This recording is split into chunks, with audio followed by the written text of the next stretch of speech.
хлопец, вас не разумею, скажите по-русски. Мы белорусы.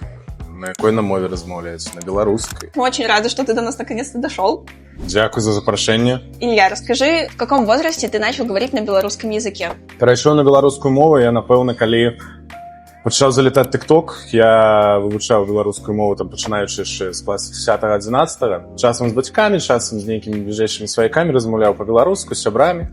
Вось. А калі ўжо TikTok пачаў набіраць пэўны ахоп, я вырашыў, што калі ты ўжо займаешься этой справай, то трэба, безумоўна, размаўляць па-беларуску з усімі на пастаяннай аснове. Был ли страх, что ты будешь звучать неестественно или что тебя не будут понимать?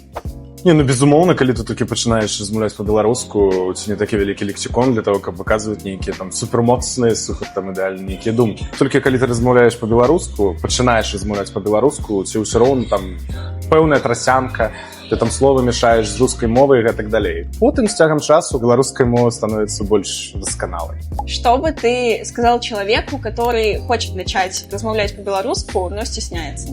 Трэба проста пачынаць размаўляць па-беларуску. Вось прыйшоў на касу, пачынаеш размаўляць з імі па-беларуску. Да, з першага там разу няёмка, да, не туды-сюды, але просто трэба браць і пачынаць усё. Чем бы ты занимался, если не блог? Кем бы работал? Ой, не ведаю. Да, ад работы коні дохнуць, як кажуць. Это па-першае, па-другое. Музыка, напэўна, нешта звязанае было. Не ведаю нават. Если крупный бренд предложит тебе интеграцию, но для этого нужно будет появиться в кадре и говорить на русском языке, согласишься ли ты? Ну, было такое, не.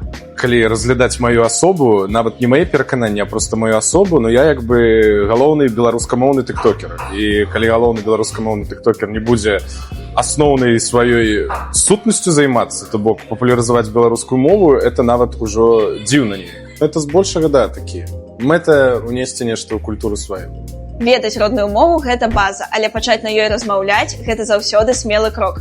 А вы гатовы перайсці на яе пастаянна, ці пакуль толькі прыслухоўваецеся? Пішыце ў каментарыях і абавязкова падпісвайцеся на повод, каб не прапусціць самае цікавае.